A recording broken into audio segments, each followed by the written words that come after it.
Okay, this is page 411 in your the handout. All right, the diaphragm. Let's isolate that one. So here is what the diaphragm looks like. This is a breathing. This helps you breathe. Okay, it's a broad, flat muscle.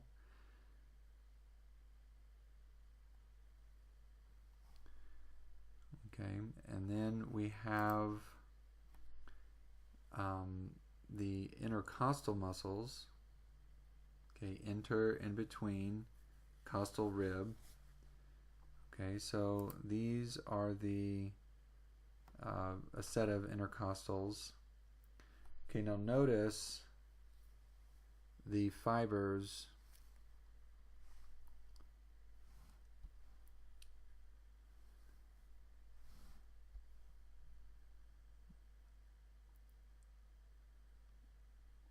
Okay, just letting you see the different layers here.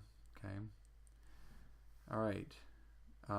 So notice that the fibers in the external intercostals are running basically this way.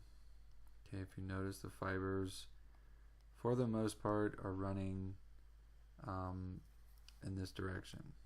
Okay, that is the external intercostal muscles.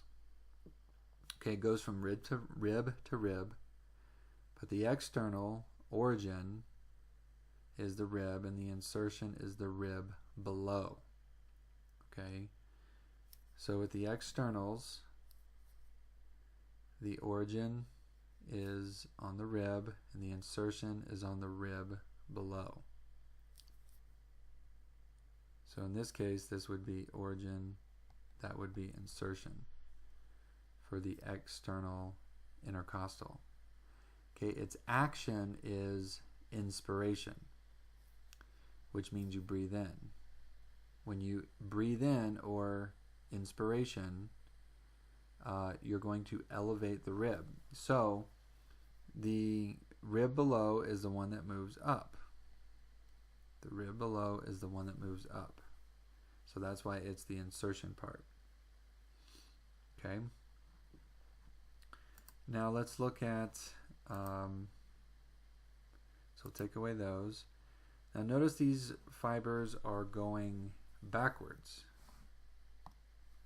Okay, so these fibers are facing the other direction, or backwards, compared to the externals. Okay, these are the internal intercostals.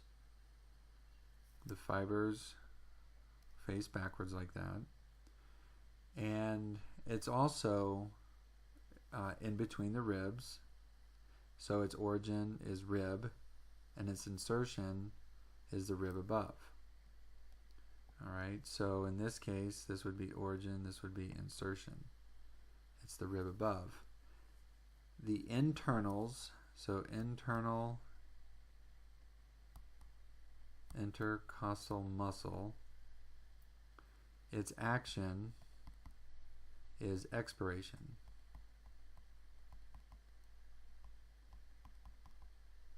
Okay, which is a fancy word for breathing out, and when you do that, you depress the ribs. Okay, you're depressing the ribs. So basically the ribs go down. So that's why if you look at, let's say we'll look at this set here,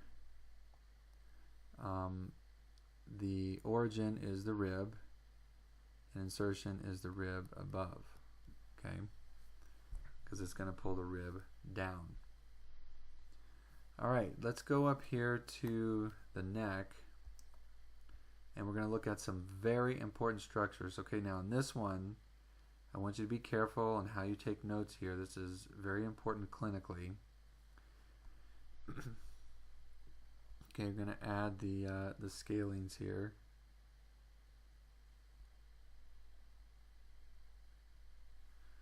Okay, so the scalenes are next, and they are important because of what can happen to them when they get hurt. Okay, we'll get to that in a minute. All right, so there's the anterior scalene. There's the middle scalene. And there's the posterior scalene. Okay, anterior, middle, and posterior scalene. All right, now, so there's the anterior, and let's isolate it so you can see what's going on. They go from the neck down to the ribs. Okay, so the anterior scalene is, so it's the C2, well, collectively, all the scalenes go from C2 to C6, that's the origin. Okay, so let me back up here so not confuse you. Collectively, origin for the scalenes is C2 to C6, and insertion is on rib 1 and 2. Okay? Alright, so now let's go back to this one and we'll isolate it.